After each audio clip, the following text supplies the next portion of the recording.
vraiment important ce qu'a dit Monsieur le ministre. Et il y a un point qu'il a mentionné qui n'a peut-être pas été traduit, c'est la capacité de s'autofinancer. Il a bien dit, prenez une partie des ressources, économisez-les pour pouvoir les remettre dans le système de façon à ce qu'ils soient durables.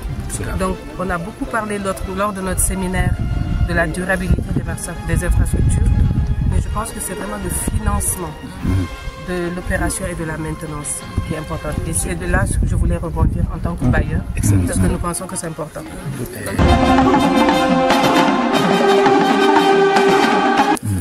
Le modèle s'inscrit dans cette dynamique.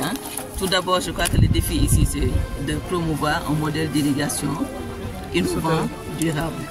Je crois que la ferme, l'esprit de la ferme, on a répondu à certaines contraintes critiques qui étaient donc la divulgation du bétail.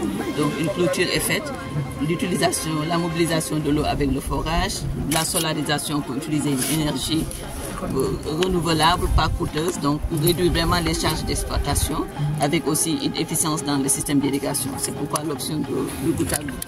Donc là, la contrainte majeure, c'était vraiment développer des modèles d'irrigation. On sait qu'il y a d'autres opportunités de développement.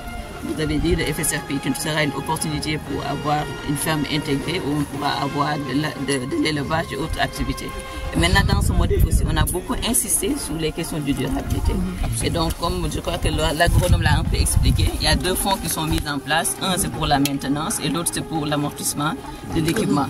Tout en permettant également aux producteurs d'avoir des revenus d'espèces. Et c'est pour la raison pour laquelle même dans les FSRP, on a même prévu d'avoir un working capital, un fonds de roulement qui va leur permettre de gagner pendant les 3 ans des premières années des revenus décents pour maintenir l'activité, tout en pouvant donc assurer donc les bases de l'accroissement de la production.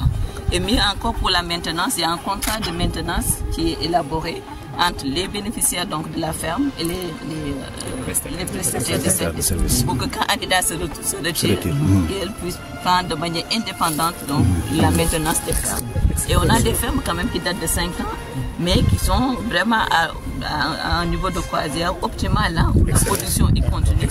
Un autre élément aussi, c'est l'encadrement. Je crois qu'on ne l'a pas noté. Dans chaque ferme, il y a un agent, un conseiller agricole qui aide vraiment à planifier la production pour que l'espace est occupé de manière optimale et à tout moment, pour permettre aussi de faire le choix des productions à faire suivant le marché.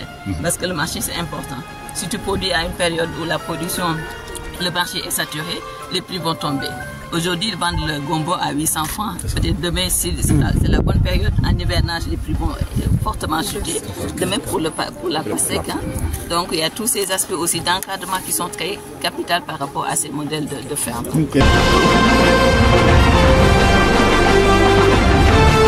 Question par rapport à cela. Est-ce que la ferme peut avoir l'ambition de choisir un des jeunes du coin et l'envoyer dans un centre de formation rapide pour venir être encadreur? Oui, c'est possible à faire. Oui, c'est possible. Oui.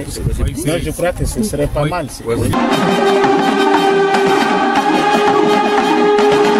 C'est prévu. C'est prévu. Voilà. Et on a déjà des conseillers qui sont en formation. Et puis avec AgroSite, donc on les forme sur les techniques de production animale, végétale. On renforce tout le temps leur capacité pour qu'ils puissent être à l'appui des nouvelles technologies et pouvoir transmettre cela. Et idéalement même, c'est de prendre des jeunes et des femmes de la localité. Pas d'ailleurs. Pas d'ailleurs. Les former et les faire revenir ici.